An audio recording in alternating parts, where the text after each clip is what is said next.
Programang ito ay rated SPG. Striktong patnubay at gabay ng magulang ang kailangan. Maaaring may masiselang tema, lengguwahe, karahasan, sexual, horror o droga na hindi angkop sa mga bata. Magandang umaga. Ako nga pala si Mirasol Itmosong. Ipapaliwanag ko ano ang pang-aabusong sexual. Ang pag-aabusong sexual ay ang pagpilit ng mga hindi kanais-nais na sexual na pag-ugali ng isang tao sa iba. Mga uri ng pag-aabusong sexual. Una, paghahalik.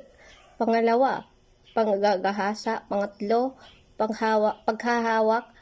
Panghuli ay pagpakita ng hindi kanais-nais na mga larawan. Mayroong mga pag-aabusong sexual. Maraming dahilan at mga kasalanan sa pagbago sa lipunan, kultura at mga ideya na nagdudulot ng mga pag-aabusong sexual. Ang isa sa mga kaugnay dito ay ang mga pangkat ng mga tao naglalayang manatilihin ang kanilang mga kapangyarihan, kakahiyan o pangangailangan sa pagitan ng pagsiyat sa katawan. Paano maiwasan at labanan ang pag-aabusong sexual?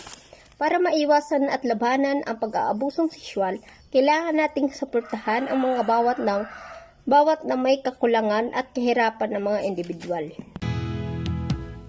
Tingin sa'yo'y isang putik, larawan mo'y nilalaki.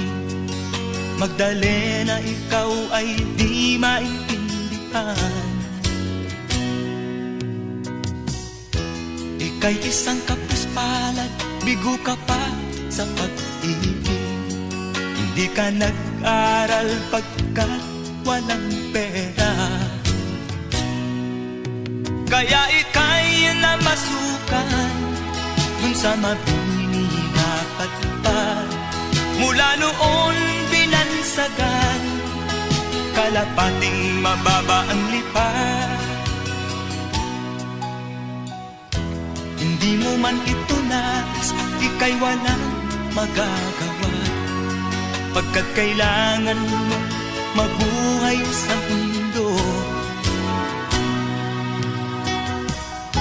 Tinitiis mo ang lahat, kay hirap ng kalagayan. Ang pangarap mo maahon sa hirap, kaya ika'y namasukan dun sa mabini na patpad. Mula noon binansagan, kalapating mababa ang lipad.